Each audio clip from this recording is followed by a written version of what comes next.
प्राचीन काल की बात है। एक नगर में श्रवण कुमार नाम का एक बालक रहता था। उसके माता पिता अंधे थे। वह अपने माता पिता की खूब सेवा करता था, उनकी प्रत्येक आज्ञा का पालन भी करता था। एक बार उसके माता पिता ने उससे तीर्थ यात्रा पर जाने की इच्छा व्यक्त की। श्रवण ने कहा, आप लोग चिंता न करें, आपकी यह इच्छा मैं अवश्य पूरी करूंगा। माता पिता ने कहा, श्रवण कुमार, मुझे तुम पर बहुत गर्व है। श्रवण कुमार ने बांस की सहायता से एक बड़ी सी कांवर बनाई।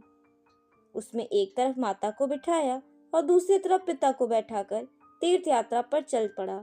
उसने कई जगह की तीर्थ यात्रा कराई। एक दिन वे जंगल से गुजर रहे थे। शाम का समय था, अंधेरा हो रहा था। तभी श्रवण के माता पिता ने कहा, पुत्र, हमें बहुत प्यास लगी है, हम जल पीना चाहते हैं। अच्छा पिताजी, आप लोग यहीं बैठिए, मैं अभी जल लेकर आता हूँ।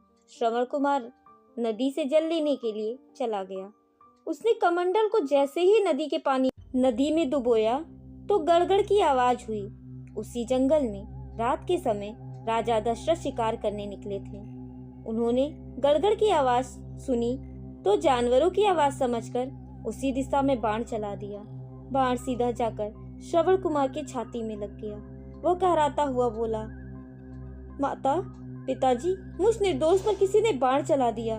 कहराने की आवाज सुनकर राजा दशरथ जब वहां पहुंचे, परंतु जानवर की जगह श्रवण कुमार को देखकर बहुत पश्चाताप करने लगे। श्रवण ने रोते हुए कहा, हे राजन, मेरे माता पिता पास के ही एक पेड़ के नीचे बैठे हैं, वे प्यासे हैं, उन्हें जल पिला देना।